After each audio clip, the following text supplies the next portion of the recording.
ఆర్యవైశ్యుల ఆరాధ్య దైవం శ్రీ వాసవి కన్యకా పరమేశ్వరి అమ్మవారి గురించి మీకు తెలుసా?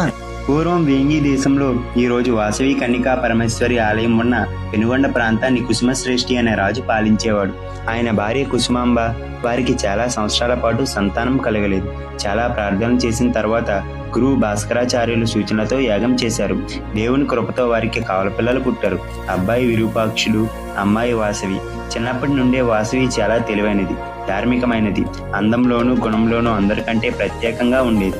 ఒకరోజు చాళుక్యరాజు విష్ణువర్ధనుడు పెనుగొండకు వచ్చాడు. అక్కడ ప్రజల మధ్య నిల్చున్న వాసవిని చూసి మొదటి చూపులోనే ఆమెపై మోహించాడు.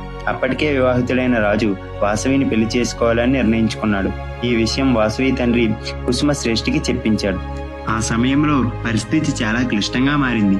ఎందుకంటే రాజు మాట కాదంటే యుద్ధం జరుగుతుంది. కానీ వాసవి మాత్రం చాలా ధైర్యంగా ఒక మాట చెప్పింది, నేను జీవితాంతం కన్యగానే ఉంటాను. ఈ మాట విన్న రాజు చాలా కోపంతో మారిపోయాడు. బలవంతంగా ఆయన తీసుకురమ్మని సైన్యాన్ని పంపించాడు. అప్పుడే పెనుగొండలో ఉన్న వైశ్యుల నాయకులంతా సమావేశమయ్యారు. కొంతమంది యుద్ధం చేయాలని చెప్పారు, మరికొందరు పెళ్లి చేయడం మంచిదన్నారు. అప్పుడే వాసవి ఒక గొప్ప నిర్ణయం తీసుకుంది. వాసవి మాత ఇలా చెప్పింది, ఒక అమ్మాయి కోసం ఎందుకు వేలాది మంది ప్రాణాలు పోవాలి? మన వల్ల యుద్ధం జరగకూడదు అంటే ఏం చేసిందో తెలుసా? అహింసా మార్గాన్ని ఎంచుకుంది. 102 గోత్రాలు కుటుంబాలతో కలిసి బ్రహ్మకొండం వద్ద అగ్నిగుండాలను ఏర్పాటు చేయించింది. అందరూ ముందు నిలబడి ఇలా చెప్పింది, నేను ఆది పరాశక్తి అవతారం, ధర్మాన్ని కాపాడడానికే వచ్చాను అని చెప్పి అగ్నిలోకి ప్రవేశించింది. ఆమెతో పాటు 102 గోత్రాల కుటుంబాలను కూడా ఆత్మబలిదానం చేశారు. ఈ విషయం తెలుసుకున్న వెంటనే రాజు విష్ణువర్ధనుడు అక్కడికక్కడికే ప్రాణాలు కోల్పోయాడు. ఆ తర్వాత ఏమైందో తెలుసా?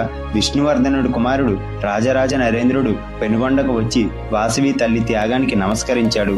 మరియు వాళ్ళ తమ్ముడు విరూపాక్షుడు పెనుగొండను పవిత్ర క్షేత్రంగా మార్చాడు. అప్పటి నుండి వాసవి అమ్మవారిని వైశ్యుల కులదేవతగా పూజించడం ప్రారంభమైంది.